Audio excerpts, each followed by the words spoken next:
रुको भाई रुको, कहाँ जा रहे हो? बिजली बिल जमा करने? 5-7 मिनट रुक कर पहले मेरी बात सुन लो, उसके बाद बिल जमा करने जाना। वरना कहीं ऐसा ना हो कि आज आप बिल जमा करके आएँ और अगले महीने फिर से आपका 2000, 5000, 10,000 बिल आ जाए और फिर आप यही कहते फिरेंगे कि मेरा तो इतना ज़्यादा बिल कैसे आ गया? पिछले महीने ये बिल जमा किया था और 1 महीने में 5,000, 10,000 कैसे आ गया? और फिर सबसे बड़ी बात कि उस समय फिर आप कुछ नहीं कर पाएँगे, सिर्फ़ आप कह सकते हैं, लेकिन उस बिल को आप कम नहीं करवा पाएँगे।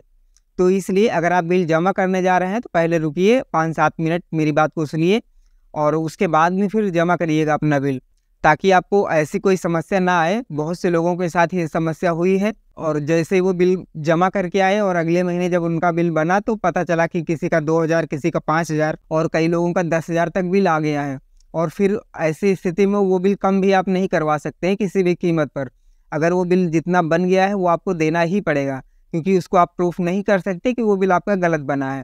तो इसलिए अभी आप रुकिए, पहले मेरी बात सुनिए और उसके बाद जाइएगा। अगर आप ऐसा करते हैं तो यकीनन आपके साथ इतना बड़ा नुकसान नहीं होगा। आप अगर ऐसा होने भी वाला होगा तो भी आप इस परिस्थिति से बच सकते हैं और आपका जो 2,000, 5,000, 10,000 लगने वाला है वो बच जाएगा। तो क्या है पूरी जानकारी, इसके लिए आपको पता है ना, वीडियो को सबसे पहले लाइक कर दीजिए और सबसे बड़ी बात कि पूरा वीडियो देखना है ताकि पूरी जानकारी आपको मिल पाए। और अगर चैनल पर नए हैं तो चैनल को सब्सक्राइब करके बेल आइकन को ऑल पर सेट जरूर कर दीजिएगा। और हाँ, चैनल सब्सक्राइब करने का पैसा नहीं लगता है, बिल्कुल फ्री है, इसलिए चैनल को सब्सक्राइब जरूर करें। और अगर चैनल को आप सब्सक्राइब करके रखते हैं तो आपके पैसे खर्च तो नहीं होंगे, उल्टे कहीं ना कहीं आपकी बचत हो सकती है। आप आने वाले समय में भी होने वाले नुकसान से बच सकते हैं। तो इसलिए हमारे वीडियोज़ को देखते रहिए और चैनल को सब्सक्राइब करके रखिए ताकि सभी जानकारियाँ आपको समय पर मिल पाएँ। तो देखिए आखिर हो क्या रहा है, ऐसा लोगों के साथ हो क्यों रहा है? तो होता क्या है कि जैसे आप जब बिल जमा करने जाते हैं तो देखिए, खासकर अगर ग्रामीण क्षेत्र की बात की जाए तो हर महीने मीटर रीडर नहीं आते हैं हमारे गांव में। कभी आते हैं और कई बार होता है 2 महीने, 4 महीने, 6 महीने और कहीं-कहीं तो हो सकता है कि साल गुजर जाता है तब जाके आते हैं, या फिर कई साल, यानी साल, 1.5 साल हो गया, 12-13 महीने, 15 महीने हो गया, तब जाके मीटर रीडर आते हैं। अब ऐसे में आप सोचते हैं कि चलो अच्छा हम बिल जमा कराते हैं, आपके पास कोई पुराना बिल रखा हुआ है, उसको लेके आप गए बिजली ऑफिस या फिर आप ऑनलाइन ही जमा करते हैं, कैसे भी करते हैं, बट प्रॉब्लम आपको सेम होने वाली है। वो चाहे आप ऑनलाइन बिल जमा करें या फिर बिजली ऑफिस जाके। मान लेते हैं कि आप बिजली ऑफिस गए, आप सोचते हैं हम ज़्यादा सिक्योरिटी लेते हैं, रिस्क नहीं लेते हैं और बिजली ऑफिस जाके ही बिल जमा करते हैं। वहाँ पर आप पुराना बिल लेके गए और उसके आधार पर आपने जमा करवा दिया। अब वो पुराने बिल के हिसाब से आपका अकाउंट नंबर वहाँ पर डालेंगे जब वो लोग, तो आपका जो लेटेस्ट बिल होगा वो शो हो जाएगा, यानी कि आपका लास्ट महीने तक का बिल जितना बना होगा वो शो हो जाएगा और उतने की आप पेमेंट कर देंगे, आपका बिल 0-0 हो जाएगा। आपको पता होगा कि हर महीने बिल जनरेट करने तो लोग नहीं आते हैं, यानी कि हर महीने मीटर रीडर हमारे घर नहीं आता है, लेकिन बिल हमारा लगभग हर महीने जनरेट होता ही रहता है, वो लोग ऑफिस से बैठ के ही जनरेट कर देते हैं। तो आपने अपना बिल पेमेंट कर दिया, आपका अमाउंट 0-0 हो गया। और उसके बाद में क्या होता है कि जैसे मान लिया आप इस महीने बिल जमा करके आ गए और अगले महीने मीटर रीडर आपके घर पर आ गया, और जब वो आपके घर आएगा तो आपका मीटर देखेगा, मीटर पर जितनी यूनिट होगी उसके हिसाब से वो बिल जनरेट कर देगा। अब देखिए यहाँ पर 2 केस होते हैं अगर मीटर रीडर हर महीने हमारे घर नहीं आता है। पहली समस्या ये होती है कि हमारा ऑनलाइन का बिल ज़्यादा हो जाता है, यानी कि ऑनलाइन की यूनिट ज़्यादा हो जाती है और मीटर पर कम हो जाती है, जो कि अधिकतर होता है। यानी ज़्यादातर यही होता है कि आपका ऑनलाइन का जो यूनिट होता है वो ज़्यादा होता है और मीटर का कम होता है, क्योंकि बिजली कई बार होता है खासकर ग्रामीण क्षेत्रों में कम यूज़ की जाती है और ऑनलाइन में जो वो लोग बिल बनाते हैं वो ज़्यादा यूनिट का बनाते रहते हैं, तो ऐसे में धीरे-धीरे यूनिट हमारा बढ़ जाता है ऑनलाइन में। तो पहली बात तो ये हो गई। और दूसरी बात इसके सेम उल्टा हो जाती है। कई बार होता है, मान के चलिए आपके घर में इक्विपमेंट्स ज़्यादा हैं, विद्युत उपकरण ज़्यादा हैं, या फिर आप कहीं किसी भी कारण से बिजली ज़्यादा यूज़ कर रहे हैं और आपका बिल कम यूनिट का बन रहा है। तो ऐसे में क्या होगा कि आपका मीटर पर यूनिट ज़्यादा हो जाएगा और ऑनलाइन पर कम रह जाएगा। मान लिया आप 50-60 यूनिट, 70 यूनिट खर्चा कर रहे हैं और आपका बिल जो है वो 20-30 यूनिट का ही बन रहा है, तो हर महीने आपका 20-30 यूनिट एक्स्ट्रा जो है मीटर पर बढ़ता रहेगा और ऑनलाइन पर आपका वही कम रहेगा। अब होगा क्या, आप जब अपना बिल जमा करेंगे तो वो तो ऑनलाइन के हिसाब से जमा हो जाएगा। मान के चलते हैं कि आपके ऑनलाइन बिल पर 2000 यूनिट था, आपने 2000 यूनिट तक का बिल पे कर दिया, आपका 0-0 हो गया और आपके मीटर पर यूनिट 3000 है। फॉर एग्जांपल बता रहा हूँ, ज़रूरी नहीं है कि 3000 हो सकता है 500 हो सकता है ऑनलाइन से कम हो, कुछ भी हो सकता है। बट कई लोगों के साथ ऐसा हुआ है, वो मैं आपको बता रहा हूँ कि मीटर पर यूनिट ज़्यादा है और ऑनलाइन में कम है। मान के चलते हैं, एक एग्जांपल ले लेते हैं कि आपके ऑनलाइन बिल पर 2000 यूनिट है और आपके मीटर पर 3000 है और आपने 2000 का बिल पे कर दिया, आपका बिल 00 हो गया। अगले महीने मीटर रीडर आया, उसने आपके मीटर पर देखा 3000 यूनिट है, उसने 3000 यूनिट डाल के बिल जनरेट कर दिया। अब आपका 1000 यूनिट का तो बिल एक्स्ट्रा आ गया और 1000 का जब आएगा तो उसमें कुछ पेनल्टी भी जुड़ जाती है, क्योंकि वो अलग कंडीशन हो जाती है जब इकट्ठे इतने यूनिट पड़ जाता है, तो वहाँ पर चार्ज कुछ अलग एक्स्ट्रा पड़ जाते हैं। तो ऐसे में आपका बिल जाहिर सी बात है फिर ज़्यादा आना ही आना है, करीब 3000 से ऊपर आएगा, 4000 के आसपास आ जाएगा।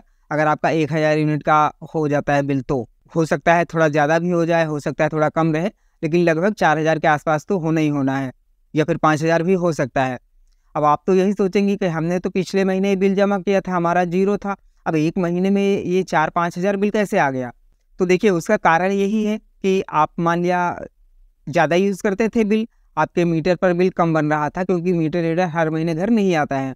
ऐसे में वो सारी यूनिट स्टोर हो गई, 1000 हो गया, या फिर हो सकता है कि 1500 भी हो सकता है, ज़्यादा दिनों से अगर मीटर रीडर नहीं आया, या फिर आप ज़्यादा यूनिट खर्च कर रहे हैं, हो सकता है 1500 हो, और कई लोगों का 2000 भी प्लस था, ऐसा भी सुनने में आया है। कुछ जानकारी में भी इस तरह की चीज़ें आई हैं कि ऑनलाइन में जितना था उससे 2000 ज़्यादा था उनके मीटर पर। तो ऐसे में जब इतने यूनिट का बिल एक बार में बन जाएगा तो जाहिर सी बात है 5000 10,000 का बिल भी बन सकता है। तो ऐसे में आप क्या करेंगे, जब आपका बिल जनरेट हो जाएगा फिर आप कुछ नहीं कर सकते हैं, आपको वो बिल देना ही पड़ेगा, क्योंकि आपके मीटर पर उतना यूनिट था। हाँ, ऑनलाइन में अगर ज़्यादा हो, मीटर पर कम हो, तो वहाँ पर करेक्शन की गुंजाइश होती है कि आप अगर कोशिश करते हैं तो हो सकता है आपका यूनिट कम हो जाए, आपका पैसा अगर पे हो गया है तो रिफ़ंड भी हो सकता है। लेकिन अगर मीटर पर यूनिट ज़्यादा है और ऑनलाइन में कम है, तो वहाँ पर भी कोई भी चांस नहीं है कि आपका यूनिट कम होगा, आपका पैसा रिफ़ंड होगा, उसमें कोई भी करेक्शन की गुंजाइश नहीं है। तो इसलिए अगर आप बिल जमा करने जा रहे हैं तो इस बात का विशेष ध्यान रखिए कि जमा करने से पहले आप इस चीज़ को ज़रूर देख लीजिए। अब बात करते हैं कि इससे बचना कैसे है। तो देखिए, अगर आपका ऐसी कोई कंडीशन हो रही है कि आपका ऑनलाइन में यूनिट कम है और मीटर पर ज़्यादा है, तो सबसे पहले तो आप ये देख लीजिए कि आपका अंतर कितना आ रहा है। मान के चलिए जैसे 500 यूनिट मीटर पर ज़्यादा है, या फिर 1000 यूनिट है, या फिर 1500 है, जो भी है उस हिसाब से आपको डिसाइड करना है कि करना क्या है। अब देखिए, मान के चलते हैं कि एग्जांपल ले लेते हैं कि आपका 1500 यूनिट ज़्यादा है मीटर पर और ऑनलाइन बिल पर 1500 यूनिट कम है, तो ऐसे में करीब 5-6 हज़ार का आपका बिल बनने वाला है। अगर मीटर रीडर आपका बिल जनरेट करने आ गया तो फिर आपको ये झेलना ही पड़ेगा, फिर आपको पैसे देने ही पड़ेंगे। तो देखिए, उससे बचने का तरीका ये है कि आपका या तो मीटर ख़राब होता, या फिर आप ये बोलें कि मीटर ख़राब है।